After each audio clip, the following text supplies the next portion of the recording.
And she says the most offensive thing to me that you can say to a person of color in the United States of America. She asks me, "Were you born in this country?" And I was immediately offended. I put my hands on my hips and I said, "Yeah, I was born in this country." She then goes on to ask me, "How old are you?" I said, 19 years old. She says, "Are you married?" I said, "No, ma'am." She says, "Do you have any kids?" I said, "No, ma'am." "May I help you find something?" She then goes on to tell me something that changed my life forever. She says, "You look like you could be the next Miss USA." And I laughed at this woman hysterically. I said, "Lady, I don't know what you're talking about.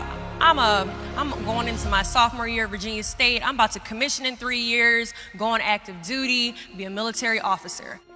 Somehow, this crazy woman convinced me to meet her at Starbucks the very next day. She brought this foot-tall stack of pageant books, and she goes on to convince me to compete in my very first pageant. I compete in my first pageant 3 months later, and I lose. I go back the second year, compete in my state pageant, and I lose. I go back the third year, compete in my state pageant, and I lose. Go back the fourth year, compete in my state pageant and lose. Go back the fifth year, compete in my state pageant and lose. But guess what happens the sixth year? I lose. I called her on the phone 6 years after our Target conversation, and I said, "You told me I could be the next Miss USA." And she says, "Deshauna, keep trying, keep trying, keep trying." In June of 2015, this amazing, kind of cuckoo woman passes away from leukemia. In December 2015, I win Miss District of Columbia, USA. In June 2016, I'm crowned the first soldier to win Miss USA. And last January in Manila, Philippines, I walked the Miss Universe stage and placed top 9 amongst 86 countries.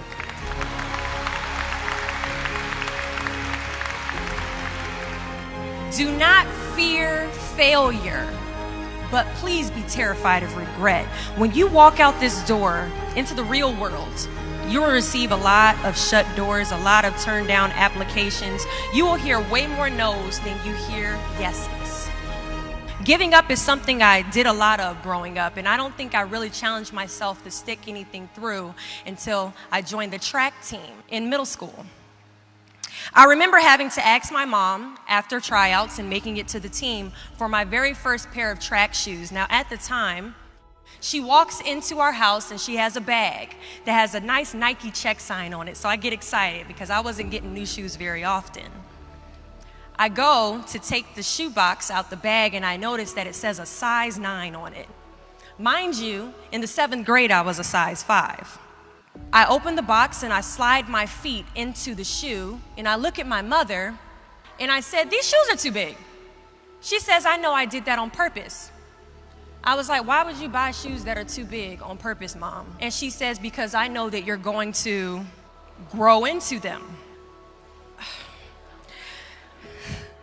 Coach has us line up on the starting line and he wants us to run a lap around the track.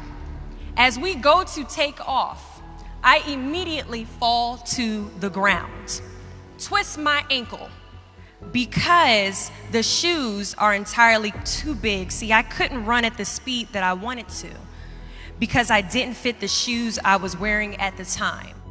Now, many of us have goals we're trying to achieve, but the person we are right now is not the person that we need to be when we cross the finish line to our dreams. So we must walk and pace ourselves on this journey to our goals because we haven't grown enough in ourselves to fit the shoes that we need to achieve our aspirations.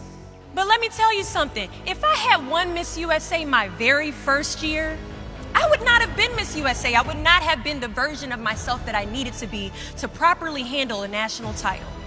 Many of us aren't ready to walk the race.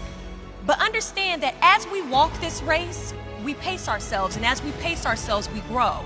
And as we grow, our foot gets bigger, and as our foot gets bigger, our shoes begin to fill, and as our shoes begin to fill, we can now run a little bit faster, and as we pick up the pace, we get to the finish line at the exact time we are destined to cross it.